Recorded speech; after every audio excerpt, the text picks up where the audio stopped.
This is the end for us. I found someone new. Robert's words cut through the happy sounds of our son's wedding dinner like a knife through cake. The fancy hotel dining room went silent. Every person at every table stopped talking and stared at us. My husband of 32 years stood there with his wine glass, acting like he had just said something normal. Our son Michael's big day was turning into a nightmare. The woman sitting across from me, his secretary Emma, gave me a little smile. She knew this was coming. Everyone was watching me, waiting to see what I would do. I'll tell you everything. First, let me thank you for watching Granny's Voice. Please subscribe and tell us where you're watching from in the comments. We might give you a shout out in our next video. Today's special shout out goes to Restina Harris from Birmingham, Alabama. Thank you for being part of our family. Now let me tell you everything. My name is Margaret Wilson. I am 58 years old. For over 30 years I took care of everyone else. I cooked Robert's meals. I washed his clothes. I raised our 2 children while he worked late every night. I thought he was working hard for our family. I was wrong. Emma sat there in her red dress, looking pleased with herself. She had been coming to our house for dinner parties. She helped me plan Robert's surprise birthday party last year. She even gave me advice about flower gardens. Everyone kept staring at me. They expected me to cry or yell or run away. Instead, I smiled and said, "Thanks for the heads up." I reached into my purse and pulled out a white envelope. I placed it next to Robert's dinner plate very carefully. "What's that?" he asked. His confident look was starting to change. "Just a little something for you to look at later," I said in my normal voice. I turned to my son Michael, who looked like he wanted to disappear under the table. "Honey, this is still your special day," I told Michael. "Don't let anyone ruin it." I kissed his cheek and stood up. I smoothed my blue dress and looked around the room at all our family and friends. "Please enjoy your dinner, everyone. Have a wonderful evening." Then I walked toward the door. Every single person watched me leave. The heavy doors closed behind me and I could hear people starting to whisper loudly. Outside in the hotel hallway, I could finally breathe again. The doors flew open behind me. Robert came running out, no longer acting cool and calm. "Margaret, what is this? What did you do?" he shouted. I kept walking toward the elevator. The envelope I gave him had the first part of my plan inside. A plan I had been working on for 6 whole months. I had always been the one who handled our money. While Robert spent our savings on fancy dinners and expensive gifts for Emma, I was making sure we didn't go broke. I was the one who paid all our bills when Robert decided to buy a motorcycle at age 55. I was the one who worked extra hours at the bank when he quit his job to find himself by trying to become an artist. That lasted 3 months. My dream of opening my own bakery was always put off. After the kids graduate, I told myself. After Robert gets stable. 6 months ago, I found out where our money was really going. Robert had been taking money from our savings account. Small amounts at first, then bigger ones. I could have asked him about it right away. But something made me wait. Maybe I already knew the truth. Instead, I started watching and investigating like a detective. What I found made me sick to my stomach. Robert had opened a secret bank account. He was putting our money in there. He was also spending thousands of dollars on Emma. Expensive restaurants, jewelry, weekend trips to the beach. All while telling me we needed to save money for retirement. Then I found his text messages. He left his phone on the kitchen counter one morning. The messages were all about their future together. About how he was going to leave me right after Michael's wedding so he wouldn't ruin the big day. How thoughtful of him. What Robert forgot was that I worked at First National Bank for 25 years. I knew how to trace money. I knew about legal papers. And most importantly, I remembered something very important. When we got married, Robert made me sign a special agreement to protect his family's money. That agreement had a rule about being faithful. If one person cheated, they would lose almost everything. Robert had insisted on this rule because his first wife had cheated on him. How ironic. While Robert was planning his escape with Emma, I was building my case against him. I talked to lawyers. I wrote down every secret money transfer. I took pictures of his text messages. I prepared divorce papers. I timed everything perfectly. I knew Robert would wait until after the wedding to make his big announcement. What he didn't know was that I had already filed the divorce papers that morning. But the court records wouldn't be available for him to see until Monday. I was always thinking 3 steps ahead. I didn't go back to the wedding dinner. Instead, I drove home to our big house on Maple Street. The house we bought 20 years ago with my inheritance money. The house Robert had already promised to Emma in his text messages. The house that would soon be mine alone. I parked in our driveway and walked into what used to be our happy home. All the wedding photos on the walls. All the furniture we picked out together. The kitchen where I cooked thousands of meals. Everything looked the same, but everything had changed forever. I went upstairs to look in Robert's closet. His suitcases were already packed and hidden behind his winter coats. He was ready to leave tomorrow morning. I had to laugh at how predictable he was. My phone started buzzing with messages from people at the wedding. From Michael, from my sister Linda, from Robert's brother Tom.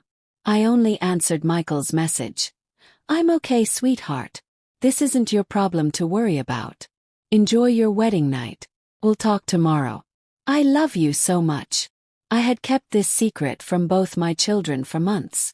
I didn't want to ruin Michael's engagement and wedding planning. They would be upset that I didn't tell them, but they would understand eventually. 3 hours later, I heard Robert's car pulling into the driveway very fast. The front door slammed open so hard it shook the house. "Margaret!" he yelled like a crazy person. "Where are you?" I was sitting calmly in the living room with a cup of tea, looking at legal papers on my laptop. I closed it when he stomped in, his face red and angry. The envelope was crushed in his sweaty hand. "What is the meaning of this?" he demanded, shaking the papers at me. "You served me with divorce papers today. On our son's wedding day.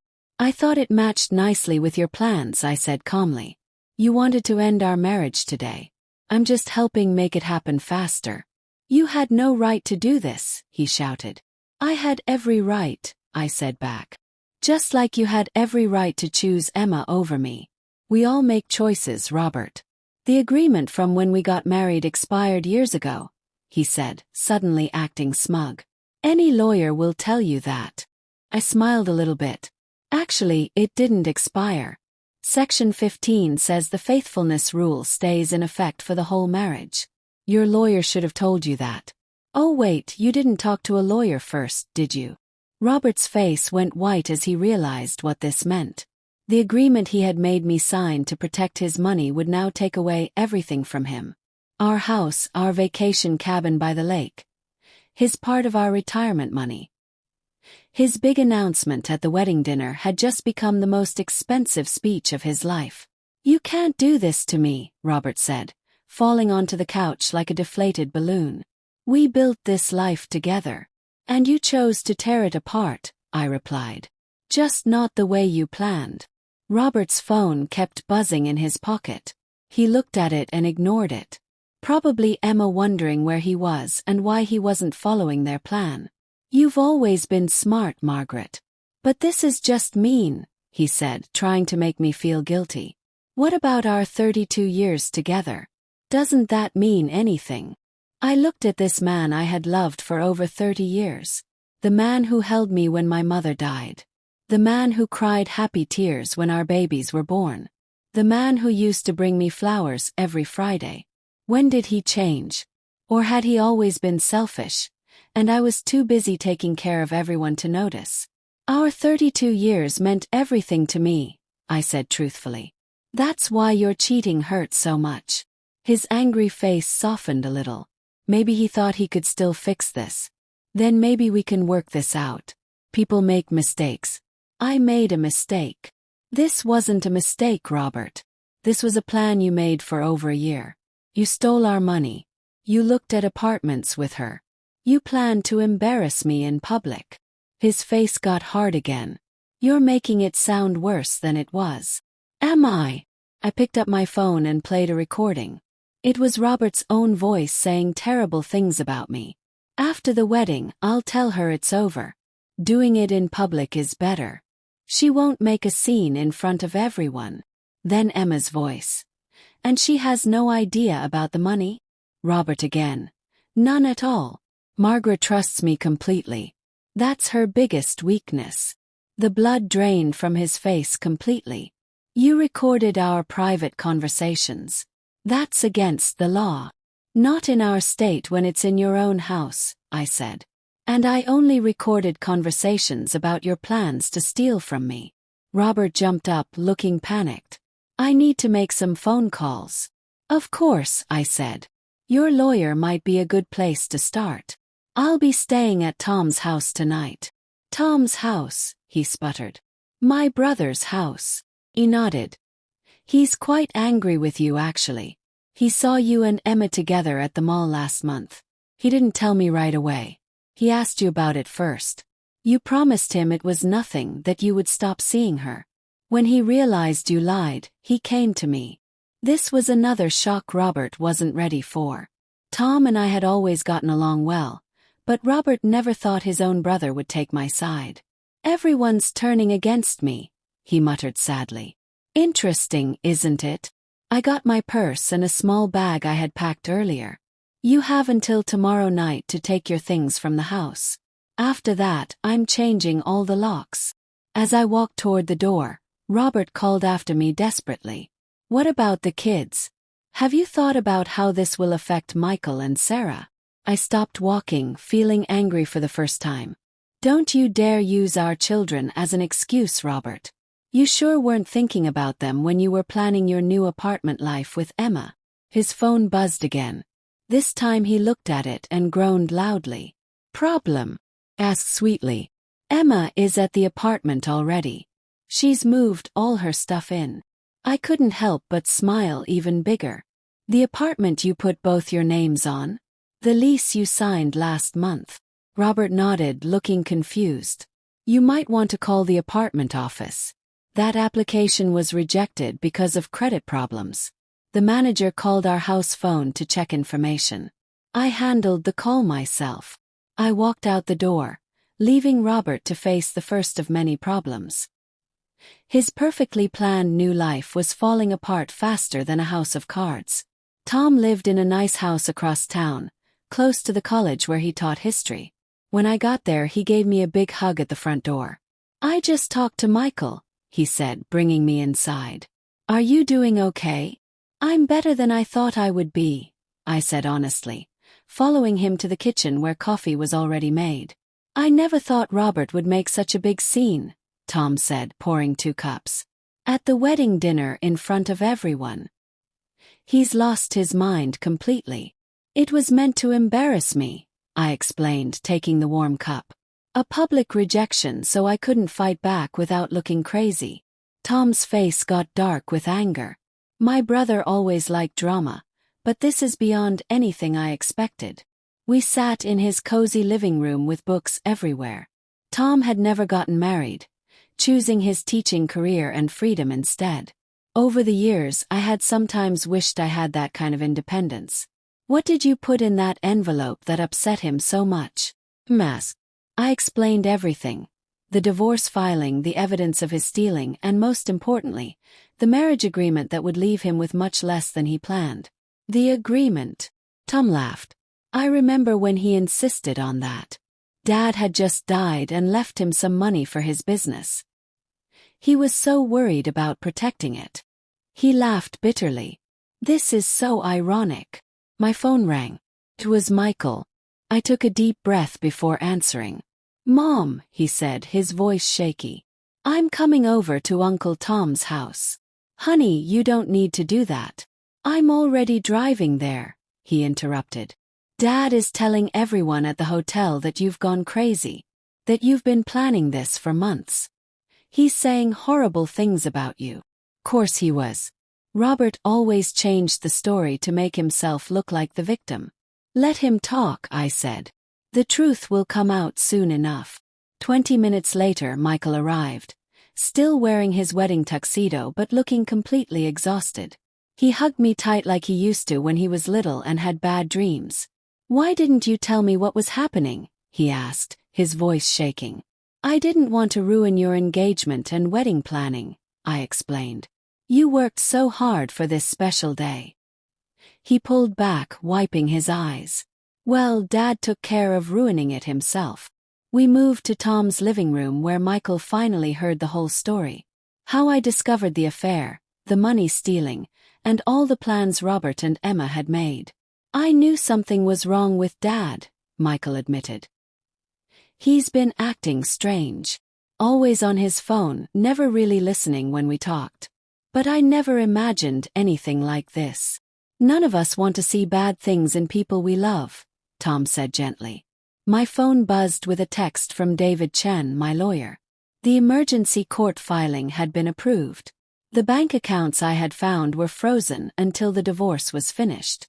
Robert now had limited access to money. Enough for basic living, but not enough to buy the beachfront condo he had planned with Emma. I showed the message to Tom and Michael. Good, Michael said firmly. He deserves whatever he gets. My son's loyalty made me feel warm inside, but I wasn't naive about this situation. He's still your father, I reminded Michael. Your relationship with him is separate from what's happening between us. Michael shook his head hard. Maybe someday I'll forgive him, but right now I can't even stand to look at him. He hugged me this morning and said how proud he was of me, all while planning to destroy our family a few hours later. The doorbell rang, interrupting our conversation. Tom went to answer it and came back looking troubled. It's Robert, he said quietly. And Emma is with him. I got ready for another confrontation as Tom led them into the living room. Emma looked very uncomfortable, shifting from foot to foot and looking around nervously. She was 42 years old, not super young but still 16 years younger than me. She had short brown hair and the kind of confidence that comes from never facing real problems. Robert, however, looked furious. His earlier panic had turned into pure anger. Margaret, you need to stop this crazy behavior right now, he demanded. Unfreeze the bank accounts. We can talk about this like grown-ups. Michael stood up, putting himself between Robert and me. Maybe you should have tried acting like a grown-up before announcing your affair at my wedding dinner, Dad. Robert's eyes got wide like he just noticed our son was there. Michael, this doesn't concern you. Doesn't concern me. Michael repeated, sounding shocked. You destroyed our family on my wedding day and it doesn't concern me? Emma touched Robert's arm nervously. Rob, maybe we should leave. He pushed her hand away roughly. No, I'm not leaving until Margaret agrees to be reasonable about this. Tom crossed his arms angrily. Margaret seems to be the only reasonable person here. You're the one who made this mess, Robert. I stayed sitting down, watching all the drama happen around me. For years, I had been the peacekeeper, the one who fixed fights and kept everyone happy. That job was exhausting and I was finally done with it. The bank accounts will stay frozen until the court hearing, I said calmly. That's in 3 days. The judge will decide how to split our money then. 3 days. Robert sputtered angrily. What am I supposed to do for 3 days? You have your personal account, I reminded him. The one you've been putting money into for the past year. That should be enough for now. Emma's head snapped toward Robert with surprise. You have a separate account. With how much money in it? An interesting situation was developing. Clearly, Robert hadn't been completely honest with Emma either. Robert ignored her question completely. This is just revenge, Margaret. This isn't like you at all. Maybe you never really knew the real me, I replied calmly. Just like I apparently never knew the real you. Michael turned to Emma with fire in his eyes. Did you know he was going to make that announcement at my wedding dinner? Emma had the decency to look ashamed and embarrassed. I thought he was going to talk to your mother privately. The public announcement today was a complete surprise to me. Robert shot Emma a look of betrayal. Cracks were already showing in their partnership. I think you both need to leave right now, Tom said firmly. You've upset Michael and Margaret enough for one day. Michael, Robert pleaded desperately. You understand that relationships change sometimes, right? Sometimes people grow apart and fall out of love. My son's face got harder than I had ever seen before. What I understand is that you're a coward who couldn't even give Mom the respect of a private conversation. What I understand is that you were stealing from our family while I was working 2 part-time jobs to help pay for college because you said money was tight. Robert went pale. That's not how it happened. It's exactly how it happened, Michael cut him off angrily. Please leave, Dad. I can't stand to look at you right now. The silence that followed felt like it went on forever. Finally, Robert turned to go, with Emma following behind him like a lost puppy. At the door, he stopped and looked back at me one more time. This isn't over, Margaret. I'll fight you in court over this. I met his angry stare with my calm one. You're welcome to try your best. After they left, Michael collapsed next to me on the couch, tears running down his face. I've never talked to Dad like that before. I put my arm around his shoulders. Sometimes standing up for what's right is painful, but it's still the right thing to do. Tom brought us fresh cups of coffee. To new beginnings, he said, raising his cup in the air. Indeed, I thought to myself. This ending was really just the beginning of something completely new and different. The court hearing happened in a small courtroom on a cloudy Thursday morning. I arrived with my lawyer David, while Robert came with a lawyer he had quickly hired, a young man from a law firm that usually handled business cases, not divorce cases. Robert's poor choice of legal help was yet another result of his rushed planning. The judge was an older woman with sharp eyes and no patience for nonsense. She read through our marriage agreement very carefully. This document appears to be completely valid, she said, looking over her glasses at Robert's lawyer. Do you question whether it's real? The young lawyer cleared his throat nervously. Your Honor, we believe the agreement expired because so much time has passed. Section 22 clearly states that the duration is for the length of the marriage plus any legal proceedings that result from ending it, the judge read out loud. There is no expiration date mentioned anywhere. Robert leaned forward to whisper urgently to his lawyer, who looked more and more uncomfortable. Furthermore, the judge continued, the evidence of systematic money transfers appears to violate the financial honesty requirements in Section 28. She shuffled through more papers, then looked up sternly. I am ruling to keep the freeze on joint accounts until full financial discovery is complete. Mr. Wilson's personal account will remain available to him. The family home will stay in Mrs. Wilson's possession during proceedings, as stated in the marriage agreement's cheating clause. Robert's face turned dark red with anger.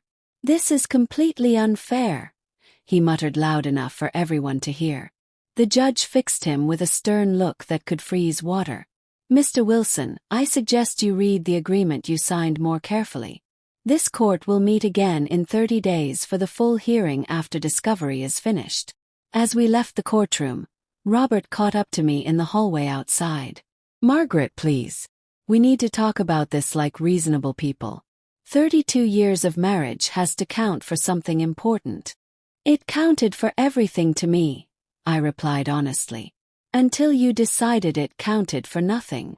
I walked away, leaving him standing alone in the courthouse hallway, finally understanding the weight of what he had done. Word spread quickly through our small town. Friends called every day, some offering support, others just looking for gossip. I kept quiet about the details, simply saying, Robert and I are getting divorced. These things happen sometimes. Meanwhile, Robert's carefully built image was crumbling like a cookie. The reputation he had worked so hard to create, successful businessman, devoted family man, pillar of the community, was ruined beyond repair. The money freeze meant he couldn't keep the promises he had made to Emma. The beachfront condo they had been planning to buy together fell through completely. The expensive sports car he had put a down payment on had to be cancelled. 2 weeks after the court hearing, Tom called me with amusement in his voice. Have you heard the latest news about Robert and Emma? What now? Yes. Emma moved out of his apartment already. I wasn't totally surprised, but the speed was impressive. Apparently, she found out that Robert's business isn't doing as well as he told her it was. The big savings he bragged about don't actually exist. She told her friend Karen that she didn't sign up to date a man with money problems. I couldn't help but laugh out loud. He always was good at making things seem better than they really were. Meanwhile, I was rebuilding my life from scratch. The financial security I had always kept separate from our joint accounts gave me freedom Robert never expected me to have. I rented a small office space downtown and began setting up the bakery I had dreamed about for years. My first customers were neighbors who remembered my homemade cookies from school fundraisers. Word of mouth brought more people. I specialized in custom cakes for special occasions: weddings, birthdays, anniversaries. The work was immediately satisfying in a way my bank job never had been. Michael, who had moved to Atlanta for his new marketing job, called me regularly. "I'm so proud of you, Mom," he told me after I described my growing customer list. "You're finally doing what makes you happy." "I'm just doing what I should have done years ago," I replied. The final divorce hearing fell on what would have been our 33rd anniversary. A perfect ending to a chapter of my life that had lasted over 3 decades. Robert arrived looking terrible. I later learned that his business was failing without my financial support and smart advice. Emma was long gone, already dating a doctor from the next town over. Most of our mutual friends had distanced themselves from him after learning the full truth about his lies and cheating. The judge upheld our marriage agreement completely. Robert left with his personal belongings, his struggling business, and the money in his private account, which after paying his lawyer was barely enough to rent a small apartment across town. I kept our family home, my retirement accounts, and 75% of our joint investments, exactly as the marriage agreement stated for cases of adultery. The justice was poetic and perfect. The very document Robert had insisted on to protect himself had become his complete downfall. Thanks for watching Granny's Voice. Please subscribe.